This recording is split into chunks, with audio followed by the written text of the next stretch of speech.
My next guest blames both parties for the damage being done by the inaction. In separate letters written to both President Obama and House Speaker John Boehner, she writes in part, quote, Americans deserve straight answers on where negotiations stand. While the upcoming legislative session will involve a lame duck Congress, there's too much at stake to live up to this label and not take immediate action. Joining us now is the author of those letters, Gretchen Hamel, Executive Director of Public Notice. Good to have you on the program, Gretchen. Thanks for joining us. Thanks for having us.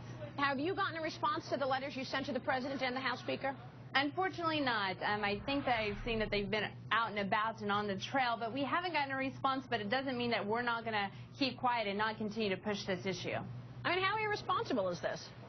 It is pretty irresponsible, and I know that we are in election time, and I know that we are 11 days out from the election, but we've known that we are going to be facing sequester since the end of November of last year. Now, the House has taken actions, but the President said that this would have a solution and that we wouldn't have to worry about it in that debate on Monday night.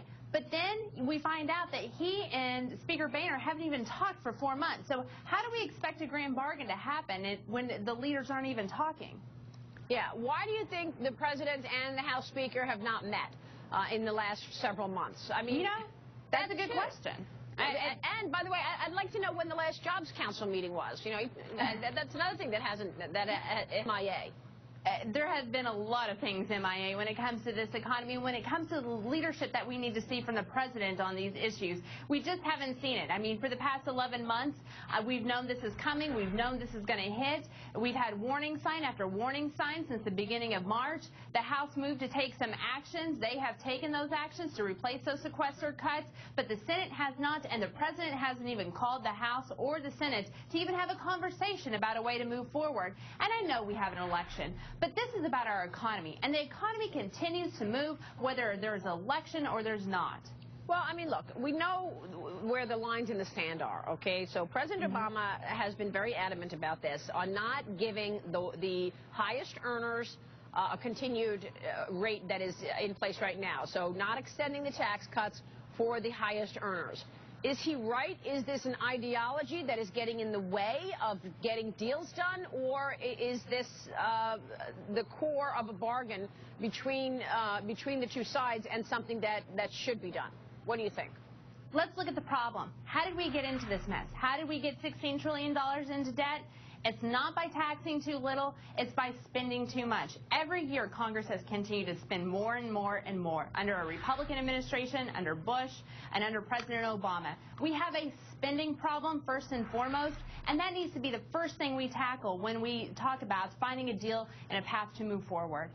Yeah, I think you make a great point. So where does this go? I mean, let's say the election takes place, we know who wins the election on election night, and then they come up with a plan to deal with this right after the election. Is that enough for you? I think that's, you know, being an optimist. That's the best we're going to get at this point, right?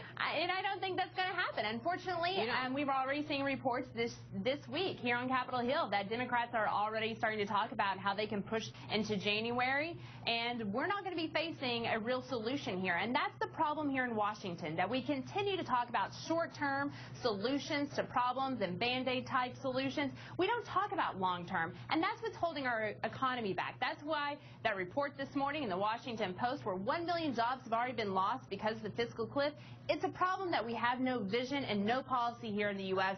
for long-term economic growth. Well, whose fault is it? Is it Congress or is it the President? Buck stops at the President, right? So you're saying because he has been unable to bring the two sides together, then the buck stops with him?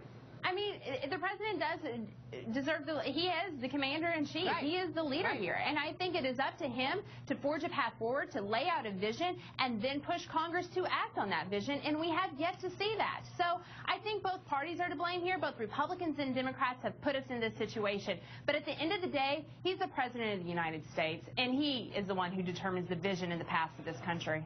Are you expecting a recession in 2013? I mean, already the expectations call for perhaps a slight recession if we go over the fiscal cliff, but most people don't think we're going to go over it. They don't think they're going to allow this to happen. But I say, well, they haven't done anything yet. Why would I have any confidence after?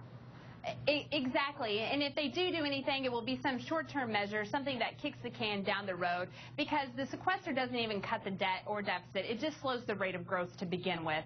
So I do think that we're going to see a recession or some sort of slow economic growth next year. I don't think we're going to see, unemployment can continue to fall. I think we're going to see unemployment continue to be right around 8% or even higher. I just don't think that people have the confidence in Congress and the policies coming out of Washington right now to make a difference in the economy.